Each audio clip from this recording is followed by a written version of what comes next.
School में एक teacher ने एक बच्चे से पूछा कि अगर मैं आपको एक आम देता हूँ, फिर थोड़ी देर बाद एक और आम देता हूँ और उसके बाद थोड़ी देर बाद एक और आम देता हूँ, तो आपके पास टोटल कितने आम हो जाएंगे? तो बच्चे ने आंसर दिया, सर मेरे पास 4 आम हो जाएंगे। टीचर बड़ा कंफ्यूज्ड हुआ, उसको बड़ा शॉक लगा। इतना आसान क्वेश्चन, इतना आसान कैलकुलेशन, बच्चे को आंसर नहीं आ रहा है, वो बड़ा दुखी हुआ। फिर उसने दोबारा से प्रश्न पूछा कि बेटा एक बार फिर सुनो, अगर मैं आपको एक आम देता हूँ, फिर थोड़ी देर बाद दोबारा से और एक आम देता हूँ और फिर थोड़ी देर बाद और एक आम देता हूँ, तो आपके पास टोटल कितने आम हो जाएंगे? बच्चा फिर बोला, सर मेरे पास 4 आम हो जाएंगे। टीचर बड़ा दुखी हुआ, उनको बड़ा दुख हुआ कि इतना सिंपल कैलकुलेशन बच्चे को नहीं आ रहा है, तो उन्होंने अपना सवाल बदल दिया। अब उन्होंने पूछा कि अगर मैं आपको अभी एक सेब देता हूँ, फिर थोड़ी देर में और एक सेब देता हूँ और उसके बाद थोड़ी देर बाद और एक सेब देता हूँ, अब आपके पास टोटल कितने सेब हो जाएंगे? तो बच्चा कहता है सर 3 सेब हो जाएंगे। अब टीचर को बड़ा कॉन्फिडेंस आया, अब इसको समझ आ गया है, अब इसको ये कैलकुलेशन आ गई है।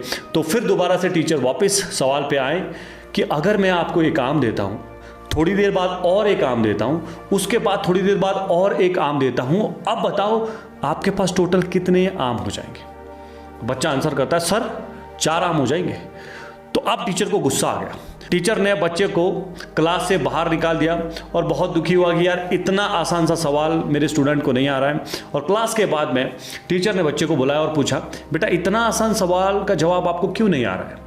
मैंने आपसे बिल्कुल सिंपल सा सवाल पूछा कि एक आम मैं देता हूँ आपको, थोड़ी देर में फिर दूसरा आम देता हूँ, फिर एक और आम देता हूँ, तो आपके पास 3 आम होने चाहिए। सेब का जब मैंने आपसे प्रश्न पूछा, आपने उसका आंसर बड़ा सही दिया। आपने कहा कि 3 सेब हुए, आम की जगह आप 4 क्यों बोल रहे हैं? तो बच्चे ने मुस्कुराते हुए कहा, सर एक्चुअली आज सुबह मम्मी ने एक आम मेरे बैग में ऑलरेडी डाल रखा था, तो 3 अगर आप देते तो मेरे पास 4 हो जाते। तो टीचर को बड़ा दुख हुआ।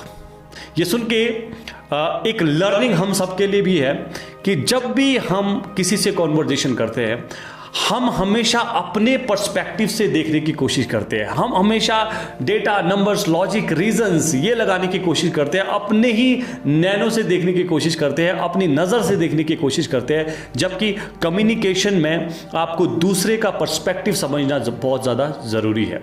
Y they are speaking the way they are speaking, why they are talking the way they are talking, where are they coming from, किस एक्सपीरियंस से वो बोल रहे हैं, ये समझना ज़रूरी है। अगले इंसान का पर्सपेक्टिव, उसका नज़रिया समझना बहुत ज़्यादा ज़रूरी है। सो ऑलवेज रिमेंबर दिस, जब भी आप किसी से बात करें, डोंट ट्राई टू जज other human being on the based of what you know, try to understand their perspective as well.